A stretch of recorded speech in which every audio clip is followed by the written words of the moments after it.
Hello everyone, this is Fantasy-esque, and welcome back to Season 3 of Luminous Clan in ClanGen, the Warrior Cast clan generated game. When we left off in the previous episode, we had Firepaw's final patrol as an apprentice, and we saw two of our newly mated cats be kind of wary around each other. So Orchid Shine and Caribou Streak sat through their first mediation session with the mediator Stone Speck, and it seems as though they were a little bit hesitant to get closer to one another. Hopefully though, since they do have like other positive, qualities between the two of them in terms of their bond, this will change and they will get closer. That aside, in this episode, we are looking forward to Firepaw becoming a warrior in her own right. So let's just get into it without further ado. First up, we're going to stop by the leader's den, of course, and we're going to roll the dice to see how he's going to handle the next gathering. Okay, so we got a 9 on the D10, that's Chirp Clan, and we got a...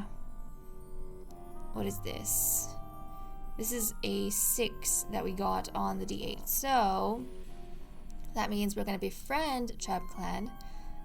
I would be very surprised if Godzilla Star is able to make an ally at all during his rule, because ever since he's come into power, after we destroyed the alliances we had, he has never been able to bring anything back up to that level. But okay guys, let us skip a moon. We have some birth and death notices. Godzilla Star is starting to notice how battles between Shade Clan and Luminous Clan have been extremely aggressive lately. At the gathering, Godzilla Star asks Chirp Clan's leader a few questions about themselves, and Chirp Clan relations have improved. Plum Raven gazes up into Silver Pelt and finds that finally the grief has begun to lessen. Cloudfoe always feel her grief, but time has softened it, at least a little. Okay, Godzilla Star was killed by a falling boulder pushed from a cliff above him by Shade Clan warriors. The leader has 5 lives left. I think he lost, what, like 3 lives just in that incident? Oh my goodness, because he had 8 before, if I'm not mistaken. Firepaw's soreness is gone. Godzilla Star stands above the clan and proclaims that Firepaw shall now be known as Fire Freckle, honoring her dauntlessness. That's a cool name, Fire Freckle. Okay, we need to take a look at her because I actually cannot wait. I also want to know, like, really what she learned from her mother. So, oh, before that, I want to see, yeah, he lost 3 lives. And, oh my goodness, this is actually very interesting. Godzilla Star seemingly is losing all his lives to the wars that he is being caught up in. Because his first life, he lost first life when he fell into a Chirp Clan trap, and then he had a mangled leg and he died from that. And then he lost his second, third, and fourth lives being crushed by a fallen boulder that Shade Clan, rolled onto him. So, I mean, he's got 5. However, he is like up there in age. He's 154, so if age doesn't take him, more and more of his lives are going to be collected from all of these like grievous injuries he gets from the war. And okay, here we go guys, we have Fire Freckle, who has grown up into a bold cat. She's maintained her boldness, I think, from when she was young, who is a beloved kidsit and a good mediator. Okay, I want to know how her mother influenced her. She was mentored by Lupine Claw. Lupine Claw influenced her to be more likely to defend their beliefs. Lupine Claw helped her become better at caring for kittens. When she graduated, she was honored for her dauntlessness. Now, this is very fascinating to me. So, in terms of defending their beliefs, I think Lupine Claw was probably encouraging her daughter to stay the way she is. Like, don't feel the need to change for someone else because you are perfect the way you are. Because if you think about it, Fire Freckle from a young age has been very much like her mother Lupine Claw, and I feel like there are very few cats who are like Lupine Claw, who are like as charismatic and two-minded a little bit. She's cunning, manipulative, and so her daughter has that streak, and I think Lupine Claw for the entirety of her daughter's youth has been trying to preserve that streak in her. So that's probably what we have here. And then we also know they've got family secrets, like Lupine Claw, murdering her aunt, and she told her daughter that a couple moons ago. Firefreckle has kept that secret. So I think part of that goes into defending her beliefs because she believes in her mother. And then caring for Kitten I thought was quite interesting. Now Lupine Claw is a great kid sitter, so I suppose it makes sense. In this context, I imagine Lupine Claw is very protective of her own kittens, and she only had the one kit. So I kind of like the idea that she's imparted that same sort of knowledge into Firefreckle, that same behavior and personality that you protect your own kids. Regardless of what everyone else is doing, you need to make sure that you give them kind of the best training, the best mentorship, the best advice, and you need to make sure that everything you do is for their betterment. So yeah, I kind of like that Firefreckle very much has been raised in the image of her mother. So okay, seems as though that's what we have for Firefreckle. But yes, now that she is an adult, very much we're looking forward to having some new kitty cats in the clan. Really want new kittens, and I want to see the clan grow, I'm also excited to see what potentially, Orchid Shine. See, I'm getting excited about Orchid Shine and Caribou Streak because I love the way he looks and I want to see what their kittens would look like. But Orchid Shine could alternatively decide that she doesn't like Caribou Streak and she doesn't approve of him, and she might break up with him. And if that's the case, then Caribou Streak will be exiled, just like Melon was exiled after Lupine Claw rejected him. So I don't know. We'll just have to see. Okay, let's jump into the Medicine Cat 10, and we don't have actually any warriors down, so everyone will be able to go out on patrols. Okay, Medicine Den, Plum Raven, she overcame her grief, so did Cloudfur, and then Firepaw Saunders was gone, we know about that. Buttercup Dusk gathered cobwebs and raspberry this moon. Let's see what everyone's doing for relationships. Plum Raven reassures Sunchill about something that was bothering him. Sunchill gives Plum Raven a big piece of fresh kill. Buttercup Dusk thinks that Tornfern looks nice today. So Sunchill and Plum Raven, they're like grandmother and grandson, I'm fairly sure. So that's kind of nice, they're spending time together. Let's see, Buttercup Dusk, Cloudfern, Lupine Claw took a sun bath and had a little small talk. Sunchill is gossiping about Buttercup Dusk. Stone Speck saw Cloudfur being considerate. Stone Speck poses a crazy theory to Daisy Quake and they chat about it for a while. Cloudfur is hurt by one of Lupine Claw's pranks, but Lupine Claw doesn't seem to believe her. Sunchill lets Cloudfur know that a clanmate was talking badly about her. Lupine Claw tries to do something like Blissfur, but just ends up getting embarrassed. Lupine Claw asks Daisy Quake if her fur looks clean. Orchid Shine is impressed by some of Buttercup Dusk's advice. Orchid Shine always goes to Daisy Quake first when she needs advice. Magpie Heart learns about Pepper's struggles and is surprised by how well he carries himself. Magpie Heart hears Firepaw crying over something everyone downplay the severity of. I wonder what she was crying over. Very interesting. I wonder what she was crying over. And this was before her ceremony too. Maybe she was getting emotional about the fact that she's becoming a warrior, she's leaving behind her apprentice days. She could also have been crying over the fact that her father wasn't there to kind of see her grow up and see her become a warrior, and everyone more or less, especially I feel like Lupine Claw, she did love Canary Snap, but to me she feels very much like the kind of cat that is more about looking ahead and not back. So I think she would have, told her daughter that it's okay, the people who matter are here anyways. And Firepaw, she got a bit emotional over that. Pepper realizes that a strange smell in camp is coming from Caribou Streak. These two, I wouldn't be surprised if they ended up hating one another. Like, they do not get along well at all. They have not had a single positive interaction, and they have interacted every moon over something negative.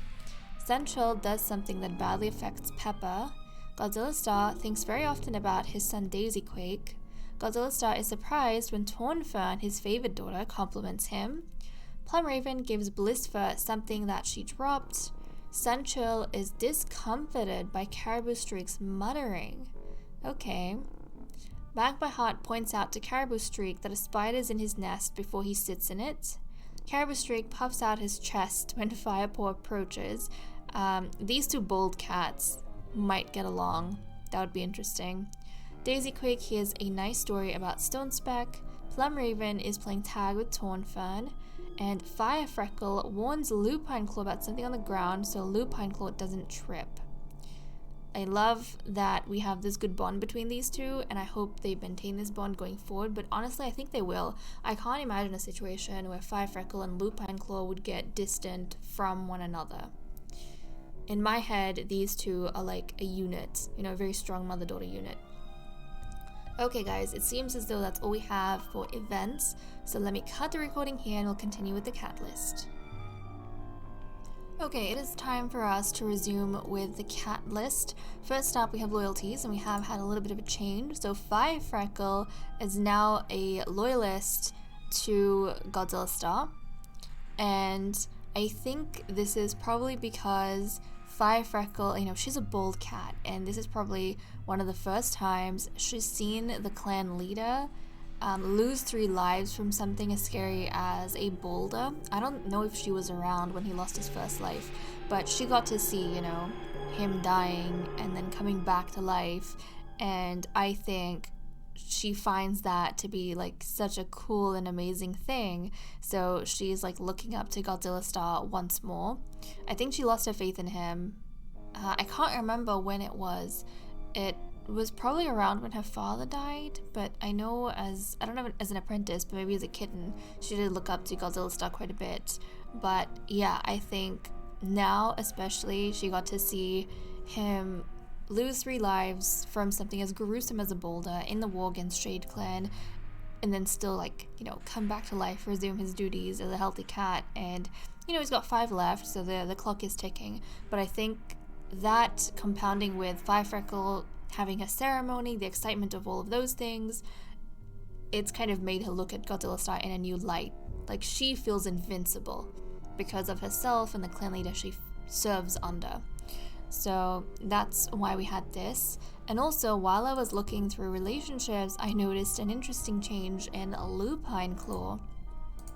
So Lupine Claw, guys, now resents Blissfur, and I was wondering why that is. And I had a look at some of their recent interactions, and kind of the latest ones I could find from Lupine Claw's, you know, end was that Lupine Claw got scolded for something that Blissfur gets praised for, and then she tried to do something like Blissfur but ended up getting embarrassed. So the way I'm kind of interpreting that is that Blissfur has been a cat that has been very like wishy-washy on her loyalty to Godzilla Star, and she's always changing her mind, but she has always maintained this reputation as a loyal cat.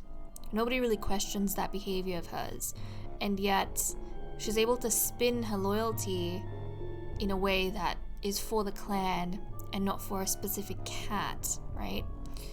And I think when Lupine Claw, who sees herself obviously as a very charismatic cat that can talk to pretty much anything about anything and convince them of her point, when she brings up Blissfur's behavior, then the other cats kind of tell her off for being like small-minded, you know? And Godzilla Star's not bothered by it. None of the other cats are really bothered by it. They either say that Blissfur's very young, or that, you know, she has her own kind of she's got her own thing going on and nobody really questions it too much.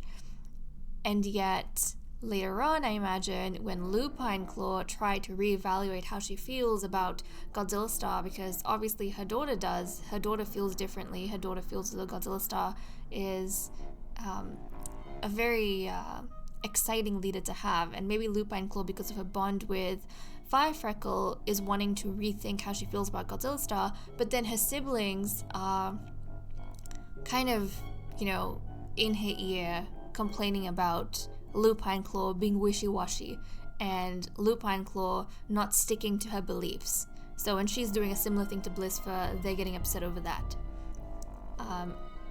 Whereas, you know, I mean, you look at Magpie Heart, he doesn't like Blissfur, and then Magpie Heart is Lupine Claw's younger brother. And then you look at Orchid Shine, who is Lupine Claw's younger sister. She doesn't like Sunchill, who is Blissfur's brother. So, the families get a bit confusing. But basically, Blissfur and her brother are disliked by Lupine Claw and Lupine Claw's siblings. And so Lupine Claw feels as though she can't do any which way. So I think she resents the fact that Blissfur can act as freely as she wants, and her brother isn't really critical of her. Whereas when Lupine Claw tries to do the same, then the other cats, they kind of rally and they call Lupine Claw out for that kind of behavior. So I think that's what's going on over here. For that reason, she is resentful of her younger cousin.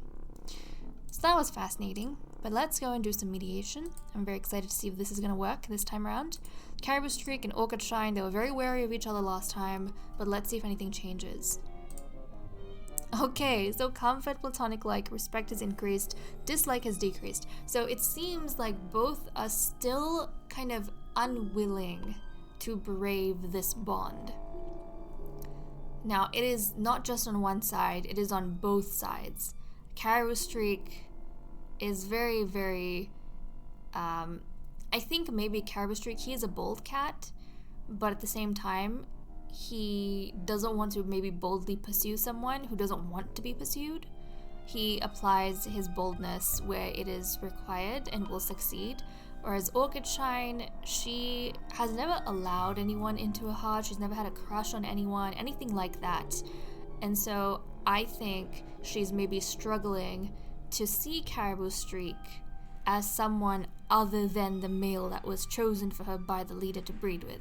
So that's why she's being quite resistant to the romance. And that in turn is affecting Caribou Streak. So I don't know, guys. This could result in a breakup. But I'm not too sure. I'm not too sure. We will have to keep an eye on them. And then I think it doesn't help that every time we have patrols, they're never assigned to a patrol together. They always end up on separate patrols. They don't have a lot of time to bond in that way. They've never really interacted in events. So, Caribou Streak has, heard things about Orchid Shine from other cats, but they haven't themselves interacted. So something to think about. Okay, what's everyone doing for the day? Let's take a look at that. Godzilla Star has been thinking of the cat who gave him the life he just lost. Plum Raven feels overworked. Buttercup Dusk is drying some herbs. Stone Speck is feeling proud of herself. Cloudfur tries to set a good example for younger cats. Caribou Streak wishes he had wings so he could catch birds easier. Magpie Heart is craving the taste of bird. Lupine Claw is wondering what living with two legs must be like. Orchid Shine saw some kitty pets playing with colorful moss balls. Sunchill wants to go on a patrol. Blissfur is in the medicine cat den. Tornfern guards camp. Daisy Quake is sparring with some clanmates. Freckle missed a catch and is still sulking over it. Pepper had a nice chat with Alona outside clan territory. So, okay. The other thing I wanted to point out that I noticed was that Magpie Heart, guys, actually has a bit of a crush on Caribou Streak. And that made me kind of curious. I think these two have been quite friendly with each other. Let me just go and check to see what's happened, from his point of view with Caribou Streak in terms of their log. So, Caribou Streak can't help but laugh when Magpie Heart tells a funny joke. And then Magpie Heart kind of pointed out a spider in Caribou Streak's nest, right?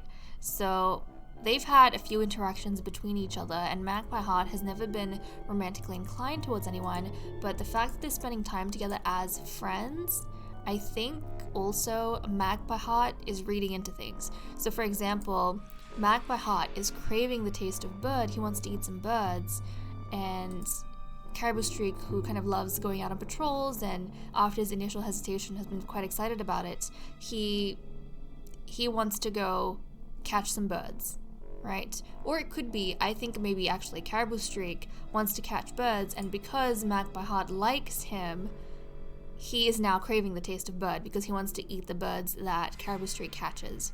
So I think that's very interesting. There's a friendship going on here, or it's not, I don't think they're friends just yet. they are not friends. Actually, it'll be easier to go into the mediation than to check this out. Yeah, they're not friends because I consider them to be friends when they have like a green bar between them. But I do think that they have good interactions with each other, like a lot of moments, and Magpie Heart kind of misunderstands those moments or reads too much into it, and he's starting to find Caribou Streak appealing. So that's intriguing. That's very intriguing to me, something I thought I would mention.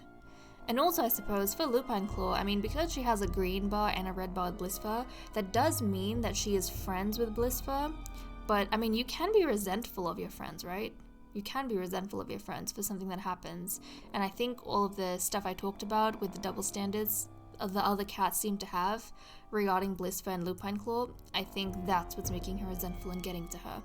But before that point, you know, she kind of saw Blissfur as a friend. Okay, well, that is all we have for the cat list. Let me cut the recording here and we'll go continue with patrols. Okay, it is time for us to send the cats out on their patrols and see what they get up to. Currently we have 184.6 prey, we need 41.5, and of course we're going to send out our medicine cat first of all. Buttercup Dusk heads out on a herb gathering patrol, searching for the evergreen, ever-reliable horsetail to harvest for the herb stores. Proceed. As a plant that grows without losing any of its green and leaf bare, while also having a crucial herbal use in stopping blood loss, horsetail is a welcome sight in any well-stocked medicine cat den. Buttercup Dusk is delighted to notice moss growing nearby too, and stops to gather a hefty bundle. The clan can never have too much moss. So moss and horsetail were gathered. And finally, we have our patrols. We're going to have, let's see, 2 patrols of 6. And this is the first time that Firefreckle is going out on a patrol as a fully fledged warrior. So I'm quite excited about that. So first up, oh look at that, we have Lupine Claw, her daughter Firefreckle, Magpie Heart, Orchid Shine, who are Lupine Claw's siblings. And then we have Tornfern and Blissfur. So let's see what they get up to. And again, Caribou Streak and Orchid Shine have ended up like on separate patrols from one another. They have never actually gone on a patrol together. Why does the leader and the deputy, why has the deputy arranged things like this? Why? Must be for a reason. Okay. Oh, what's this? As the patrol is checking the borderlines, they notice that a Lynx Clan scent has strayed into their territory. Lynx Clan has been hostile recently. This can't be good. And Orchid Shine is the patrol leader here, so let's proceed. After poking around a bit, the patrol discovers a Lynx Clan apprentice wandering nearby, hopelessly lost. The apprentice is distraught upon discovering they're on the wrong side of the border, and while Orchid Shine is still suspicious of the situation, she only lectures the apprentice on borderlines before sending them back into Lynx Clan territory. So relations with Lynx Clan have improved thanks to Orchid Shine, so that was really good. And then we have Daisy Quake, Sungel, Caribou Streak, Cloudfur, Plum Raven, and Godzilla Star going out on a patrol. Godzilla Star flicks his tail thoughtfully. What direction does he want to take this training patrol? Proceed. Godzilla Star has an awesome spot to show everyone, far out from camp near one of Luminous Clan's borders. He heads the way with a jaunty raised tail, setting off on his adventure. The patrol spends so long gallivanting about with Godzilla Star that it's past dark by the time they return to camp with muddy paws and shining eyes. Okay, so that was like a good bonding trip for Godzilla Star with the other cats. So good on him, but nothing too drastic happened there, aside obviously from the Lynx Clan apprentice that wandered onto our side of the border. But okay guys, that is all we managed to get done today.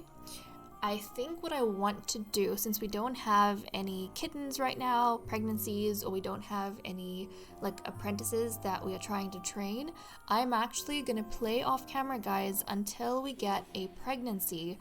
And then when we come back in the next episode, we'll resume from then. If anything major happens while I'm playing off camera, I will note those events down, and then we'll dive back in and continue. And I'll just point those big things out, but I won't be reading through any of the relationships like I normally do, because I always keep that for you guys on camera. If you're blind, I want to be blind as well, obviously apart from the main things that are happening. And I mean, last time this happened, I think it was for lupine closed pregnancy, and I only had to play 3 moons off camera and nothing important happened before we resumed. But sometimes we end up staying away for a long time, and you know, quite a few things do change, depending on how resistant the couples are to having a relationship and, you know, getting pregnant. So that is what I wanted to say. I will be doing that because we want kittens. We want kittens, and sometimes it can take a long time to finally get them. So okay guys, with that said and done, I am gonna leave off here. Thank you so much for watching. I hope you all enjoyed, and I will see you all next time. Bye bye.